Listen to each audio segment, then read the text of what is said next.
Hi, welcome back to our next session. இவர் என்ன கேட்டிருக்காருனாக்கா, ரியலாகவே எல்லாருமே கேட்குற ஒன் ஆஃப் த கொஸ்டின் தான் சார். ரியலாகவே ஹோம் ஆட்டோமேஷன்றது ஒர்க் ஆகுமா? யார் யாருக்கெல்லாம் இது செட் ஆகும், யாருக்கு செட் ஆகாது? இந்த மாதிரி ஒரு கொஸ்டின் ஒன்று கேட்டிருக்கிறாரு.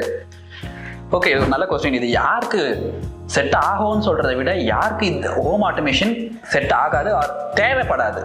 இதுக்கு முன்னாடி ஒரு டிஸ்க்ளைமர்.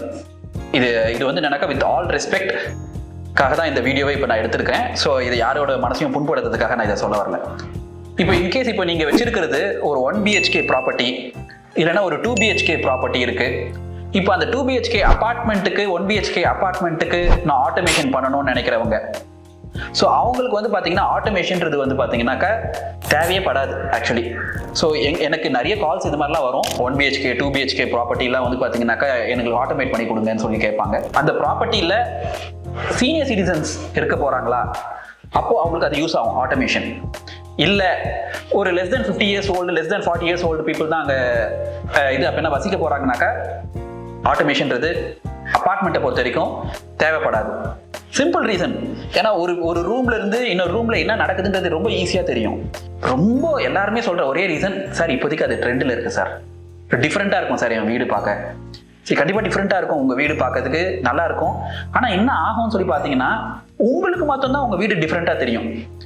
வெளியிலேருந்து ஒரு விசிட்டர் ஒருத்தவங்க வராங்கனாக்கா அப்போ அது வீடு உங்களோட 1 BHK 2 BHKன்றது பார்க்கறதுக்கு அதே மாதிரி தான் தெரியுமே தவிர, ஒரு ஸ்டெப் மேலே இருக்கிற மாதிரினாக்கா அது நீங்களாக பண்ணி காட்டுற வரைக்கும் அது தெரியாது. அதனால் 1 BHK 2 BHK ப்ராப்பர்ட்டியில் இருக்கிறவங்க ஆட்டோமேஷன் பண்ணுறாங்கனாக்கா, இன்கேஸ் சீனியர் சிட்டிசன்ஸ் இருக்க போகிறாங்கன்னா அவங்களுக்கு யூஸ்ஃபுல்லாக இருக்கும். இல்லைனாக்கா இட் இஸ் வேஸ்ட் ஆஃப் மணின்ற மாதிரி தான் இருக்குமே. நெக்ஸ்ட்டு, ஒரு சில பேர் வந்து ப்ராப்பர்ட்டியில் ஏதாவது ஒன்றுத்தை மட்டும் ஆட்டோமேஷன் பண்ணுவாங்க. எனக்கு கேட்டை மட்டும் ஆட்டோமேஷன் பண்ணித்தாங்க, எனக்கு வாட்டர் டேங்க் மட்டும் ஆட்டோமேஷன் பண்ணித்தாங்க, எனக்கு மெயின் டோரை மட்டும் எனக்கு டிஜிட்டல் டோர் லாக் பண்ணி கொடுங்க. சரி, இந்த மாதிரி ஒன்று பண்ணி கொடுக்கலாம். என்ன ஆகும்னு சொல்லி பார்த்தீங்கன்னா, எண்ட் ஆஃப் தி டே உங்களுக்கு வேண்டிய அந்த கிரக்ஸ் ஆஃப் ஆட்டோமேஷன்றது கிடைக்கவே கிடைக்காது. வெறும்னே கேட்டை மூடுறதுக்கும் திறக்கிறதுக்கும் ஆட்டோமேஷன் இல்லை, அது வெறும் ஜஸ்ட் கேட் மோட்டாரே பண்ணிட்டு போயிடும். ஓகே, அது மாதிரி வாட்டர் டேங்கை உட்காந்து ஆட்டோமேஷன் பண்ணுறதுனால, வெறும் வாட்டர் டேங்க் மட்டும் ஆட்டோமேஷன் பண்ணுறதுனால உங்களுக்கு வேண்டிய அந்த கம்ஃபர்ட் அண்ட் கன்வீனியன்ஸ் வந்துருமான்னு கேட்டிங்கனாக்கா அஃப்கோர்ஸ் கிடைக்காது. ஸோ இந்த மாதிரியான சிச்சுவேஷன்ஸில் இந்த மாதிரி நீங்கள் இருக்கிறீங்கனாக்கா, அப்போ அந்த இடத்துல வந்து பார்த்தீங்கன்னாக்கா ஆட்டோமேஷன் நீங்கள் போகிறது வந்து பார்த்தீங்கன்னாக்கா அப்சல்யூட்லி மணி வேஸ்ட்ன்ற மாதிரி உங்களுக்கு ஒன்று தோணும். ஏன்னாக்கா அதோட ROI, நான் ROI மீன் பண்ண வருது மானிட்டரி பெனிஃபிட்டாக சொல்ல வரல, in terms of comfort, convenience, safety and security ஆஸ்பெக்ட்ல சொல்ல வரேன். அப்போ அந்த இடத்துல வந்து ROIன்றது ரொம்ப மினிமலாக இருக்கும், சிக்னிஃபிகன்ஸாகவே ஒன்றுமே இருக்காது.